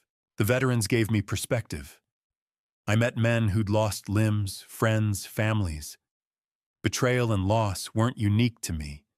They were human experiences. Knowing that helped. One counselor, Robert, pulled me aside. "They trust you," he said. "You should keep coming." So I did. In October, I joined a local hiking group. Weekend trails, casual conversations with people who didn't know my story. Being anonymous again felt like breathing. One regular, Maria Santos, invited me for coffee after a hike. She was 57, a nurse divorced for years. We talked easily about trails, weather work. "We should do this again," she said. Maybe, I replied. I wasn't ready, but the possibility felt like progress. In June, I did something I'd been considering for months. I established an education trust for Lily Phillips, $50,000 for her future. I asked Donna to meet me at Angela's office. She arrived nervous. Angela explained the trust. Donna stared at the documents, then at me. "Why would you do this?" she asked. "Because Lily is innocent," I said. "And you deserve a future without Brian's shadow," Donna cried. I stayed quiet. In September, Donna and Lily visited the lake house. Lily hid behind her mother at first, then ran to the dock when she saw the water. "Can I draw it?" she asked. I found paper and pencils. She sketched the lake, the trees, the ducks. When she finished, she handed it to me. "For your house," she said. "So it's not empty." I taped it to the refrigerator, the first picture that mattered. In November, Mr. Warren stopped by with whiskey. We sat on the deck at sunset. "How are you really doing?" he asked. "I'm surviving," I said. "Some days that's enough." He nodded. "It gets easier. Slowly, but it does." "Did you ever trust again?" "Yes," he said. "Differently." By December, 1 year after the arrests, I had a rhythm. Therapy every 2 weeks, volunteering twice a month, hiking on weekends, woodworking at night, quiet dinners with Bill, occasional coffee with Maria. It wasn't the retirement I'd imagined. No wife, no daughter visiting, no grandchildren someday. But there was peace, fragile earned peace. One evening in late December, I sat on the deck watching the sunset stain the lake gold. A fishing rod rested unused beside me. Steam rose from my coffee. I thought about the man I'd been a year earlier, standing in a garage at midnight, watching my life collapse. I wasn't that man anymore. 1 year ago, I had a family, I said to the empty deck. Now I have this. The quiet water, the simple house. This isn't what I wanted, but maybe it's what I needed. At 60, I was starting over. No legacy, no partner. But as the sun disappeared, I understood something. I was free, truly free. Free from lies, free from performance, free from fear. And that freedom, hard, lonely earned, was worth more than any amount of money. 2 years after the arrests, a letter arrived with a postmark from inside a prison. I was 61 years old, sitting at my kitchen table with morning coffee when I saw the return address, Women's Correctional Facility. Sender Taylor Coleman, inmate number 847392. I stared at the envelope for a long time. The handwriting was hers, careful, slightly slanted to the right, the way she'd been taught in elementary school. I remembered helping her practice cursive at this same kitchen table back when we lived in a different house in a different life. I set down my coffee and opened the envelope slowly. The letter was 3 pages handwritten on lined paper. I unfolded it and began to read. "Dad, I don't expect you to forgive me. I don't deserve that. I helped plan to harm you. I sat in that meeting and said yes when they talked about staging an accident. I did it for money. I didn't earn money that wasn't mine money. I wanted badly enough to destroy you for it. I was 24. That's not an excuse. It's just a fact. I was old enough to know better. Brian manipulated me. He loaned me money I couldn't pay back, made me dependent, told me you were selfish for not giving me more. But I let him. Mom poisoned my mind about you for years, said you cared more about work than about us. But I listened. I have 13 more years to think about what I did. 13 years to sit in this cell and remember the father who taught me to ride a bike, who paid for my college, who would have done anything for me, and how I repaid him. I don't know who I'll be when I get out at 39. I don't know if I'll even recognize myself. But I really hope I'll become someone you wouldn't be ashamed of. I'm not asking for a reply. I'm not begging for forgiveness. I just wanted you to know I'm sorry. I'm so sorry. I love you, Dad. I always have, even when I was too stupid and selfish to show it. Taylor. I set the letter down. My hands were shaking slightly. I stood up, poured another cup of coffee, and sat back down. I read the letter again. I'm sorry. I'm so sorry. Was she truly remorseful? Or was this prison remorse the kind that comes from consequences, not from genuine understanding of harm done I couldn't know? There was no way to know. I thought about the Taylor I'd raised. The little girl who used to climb into my lap and ask me to read her bedtime stories. The teenager who'd called me from college homesick and scared during her first week away. The young woman who'd sat across from me at breakfast and asked about retirement plans while already plotting with Brian and Janet. Which Taylor was real, maybe they all were. Maybe people contained multitudes capable of love and betrayal in the same breath. Part of me wanted to write back immediately. I forgive you. Come home when you're released. Let's rebuild. Part of me wanted to burn the letter. You tried to end my life. There's no coming back from that. Neither felt right. I folded the letter carefully and placed it in the kitchen drawer where I kept things. I wasn't ready to deal with old photographs. I couldn't bring myself to look at the finalized divorce decree. A Christmas card Taylor had sent me when she was 19 that said, "Best dad ever." I closed the drawer. Maybe someday I'd open it again and be ready to respond. Maybe in 5 years. Maybe in 10. Maybe never. But not today. Today I was still healing. I called Angela that afternoon and asked about the prison situation. She'd been keeping tabs on all three of them as part of the case follow-up. Janet and Taylor are in the same facility, she told me. Different blocks, but they see each other in common areas sometimes. From what I hear, they're both model inmates, attending programs, staying out of trouble. Shun, are they remorseful? I asked. Or just behaving? Angela paused. I can't answer that, Stellan. Only they know. And Brian, their federal prison in Pennsylvania. Solitary housing unit. Most of the time he was marked as a predator by other inmates within the first month. No visitors, no contact with Janet or Taylor. He's essentially been forgotten. I nodded. That felt appropriate. A week later, another letter arrived. This one was from Chad Brooks. Chad had relocated to another state as part of his immunity agreement. New city, new job, fresh start. The letter was short and straightforward. Mr. Coleman, I wanted you to know I got engaged last month. Her name is Emily. She's a teacher. We're expecting our first child in December. I think about that night a lot, the meeting, the recording, the choice you gave me. You could have let me go down with them. Instead, you gave me a chance to do the right thing. I learned what matters. I hope you've found peace. Thank you, Chad Brooks.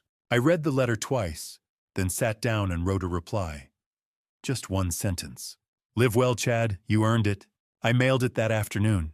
Chad had made a choice when it mattered. He'd been 26, stupid, desperate for money, and willing to do terrible things. But when confronted, he'd chosen accountability over loyalty to criminals. That had to count for something. Taylor had made a different choice. She'd sat in that meeting and agreed to a plan that would have ended my life. And now, 2 years later, she was asking for something I wasn't sure I could give. I sat on the deck that evening watching the sun set over the lake. The same view I'd watched 100 times over the past 2 years. The water was calm. The air was warm. Everything was peaceful. I thought about Taylor's letter sitting in the kitchen drawer. I'm sorry, I'm so sorry. Maybe she was. Maybe she'd spend the next 13 years becoming someone different. Someone better. Someone who understood the weight of what she'd done. Or maybe she'd get out at 39 and still be the same person who'd chosen money over her father's life.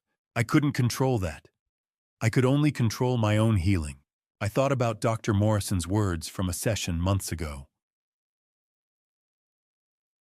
Forgiveness isn't something you owe anyone. It's something you give when and if you're ready. Don't let anyone rush you. I wasn't ready. Maybe I would be someday. Maybe in 5 years when Taylor had served more time and proven her remorse wasn't just words on paper. Maybe in 10 when enough distance had passed, that I could see her as a flawed human being instead of the daughter who'd betrayed me. Or maybe never. I didn't know yet. And that was okay. I went back inside, poured a glass of water, and glanced at the kitchen drawer. The letter was in there along with all the other pieces of my past I wasn't ready to confront. Someday, I might open that drawer and be ready to forgive. But I'd learned that forgiveness wasn't something you could force. It came, if it came at all, on its own schedule. And my schedule wasn't there yet. 5 years after the day I came home early and overheard my wife planning to destroy me, I sat on my deck watching the sunset over the lake. And for the first time in 5 years, I felt something very close to peace. I was 64 years old. A cup of coffee steamed in my hands. A fishing rod leaned against the railing, unused but ready. The water was calm, reflecting the orange and pink sky like polished glass. 5 years, I said to the empty deck. Sometimes it feels like yesterday. Sometimes it feels like a lifetime ago. Both were true. I thought about where everyone was now. The people who had defined the worst chapter of my life, and the people who helped me build something better afterward. Janet was 57, serving year 5 of her 25-year sentence. She would be eligible for parole at 72 if she maintained good behavior. According to Angela's occasional updates, she worked in the prison library and participated in rehabilitation programs. Whether her remorse was real or performative, I couldn't say. I didn't think about her much anymore. When I did, it was with distant curiosity, like reading about a stranger in the newspaper. Taylor was 29, serving year 5 of her 15-year sentence. She would be eligible for parole at 36. She had sent another letter during year 4, more apologies, more reflection. I read it then, folded it, and placed it in the same drawer as the first letter, the divorce papers, and the old photographs. She was my daughter. I couldn't erase 24 years of loving her, but I also couldn't forgive her. Not yet. Maybe not ever. I had made peace with not knowing. Brian Caldwell was 47, serving year 5 of his 30-year federal sentence with no parole. If he survived his sentence, he would be 72 when released. According to Angela, he received no visitors and sent no letters. He had become invisible. I never thought about him. He was already gone. Chad Brooks was 31, now married with a daughter born in year 3. He sent a birth announcement. I sent congratulations and a small gift. We exchanged holiday cards. He had made the right choice when it mattered most, and his life reflected that. It felt important to acknowledge. Donna Phillips was 43, thriving in a rebuilt career. Lily was 13, an honor student with dreams of becoming an engineer. The Education Trust was already helping. They visited twice a year. Lily called me Uncle Stellan and brought drawings of the lake just like she had when she was 8. They were the family I chose. That mattered more than the one I lost.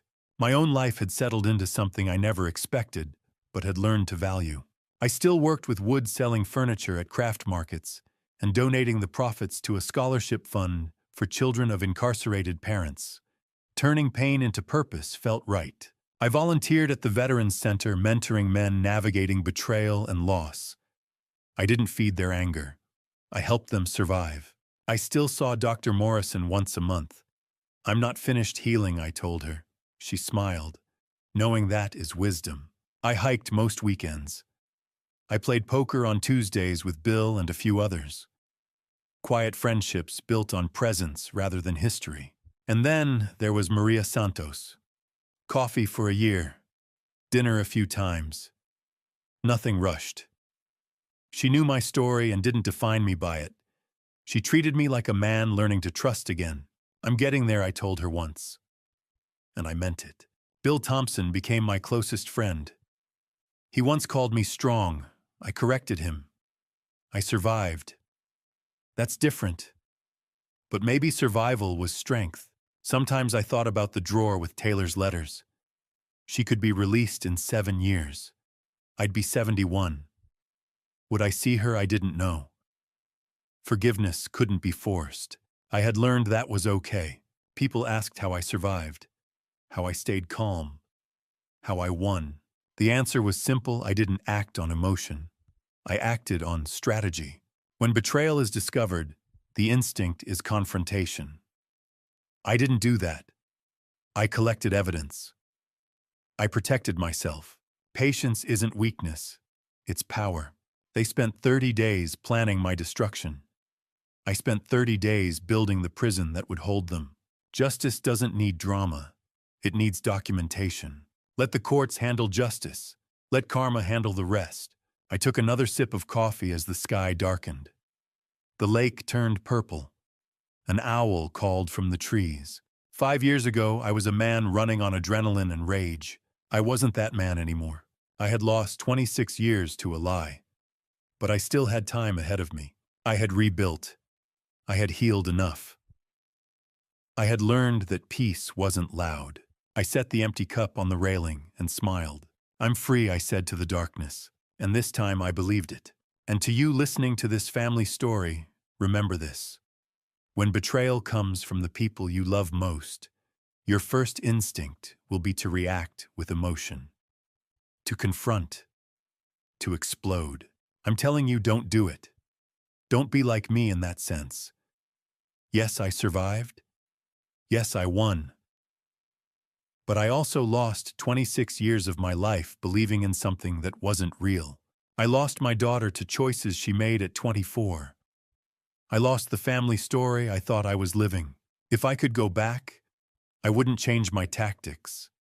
I'd change how long I let the lie go on before I opened my eyes. Trust, but verify. Love, but protect yourself. Hope for the best, but prepare for the worst. There's a reason God gave us wisdom along with love. He didn't call us to be fools. He called us to be wise as serpents and gentle as doves.